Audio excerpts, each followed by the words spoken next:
Welcome to TallyHelp videos. In this video, you will understand the process of validating GSTIN UIN of the parties before uploading GSTR1 from TallyPrime. When you upload GSTR1, you need to ensure that the GST-related details of the parties are updated and true to the data on the GST portal. This avoids rejections due to discrepancies in the details.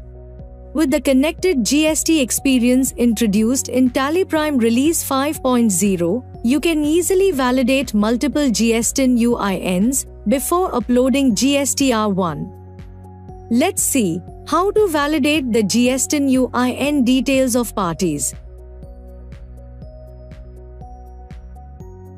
Press Alt-G. Type R1 and open GSTR1. Press F2 to change the period, if needed. Now, press F6 to validate the GSTIN UINs. Here, you can see only the parties with which you have transactions in the selected period. Let's press Alt-L to fetch the party GSTIN UIN.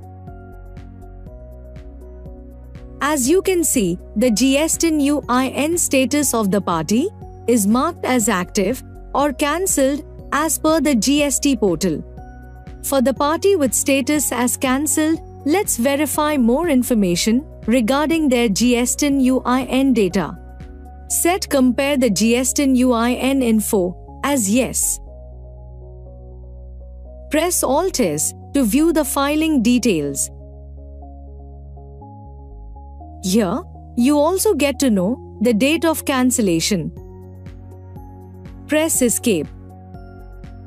Now, a party with the registration status marked as cancelled must have the registration type as unregistered consumer.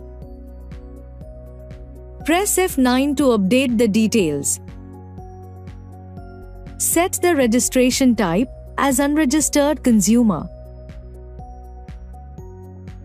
Now, enter the effective date, which is the date of cancellation. Enter the date and press Ctrl-A to save. Now, press Ctrl-A to save the updates in the Validate Party GSTIN UIN report. Press Escape. The action updates the status of the vouchers based on the effective date set while updating the registration type. Press Y to accept.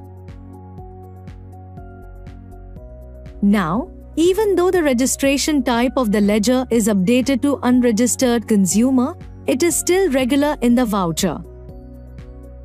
Therefore, the voucher enters the uncertain transactions section because of the mismatch between the details in the voucher and that in the master. Let's see how to resolve the voucher in the section. Drill down from the Uncertain Transactions section.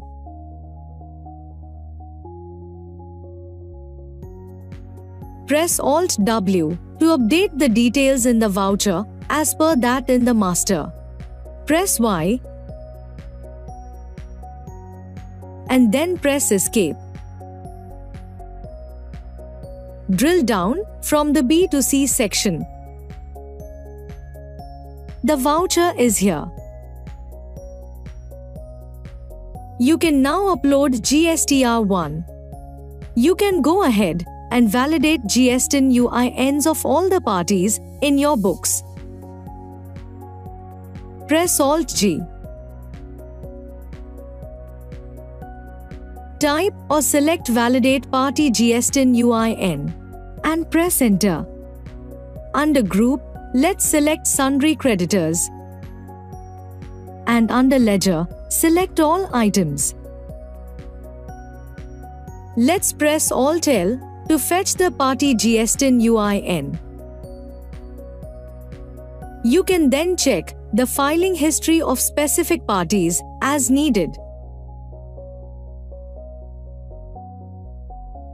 This ensures that the information about all the parties is updated as per that on the GST portal. As you saw, the facility to validate the party GSTIN UIN ensures that the details are correct before you go on to upload or file GSTR1. Thank you. On any screen in Tally Prime, press Ctrl plus F1 to learn how to complete the task. You can also WhatsApp for assistance. Subscribe to the Tally Solutions channel for the latest videos.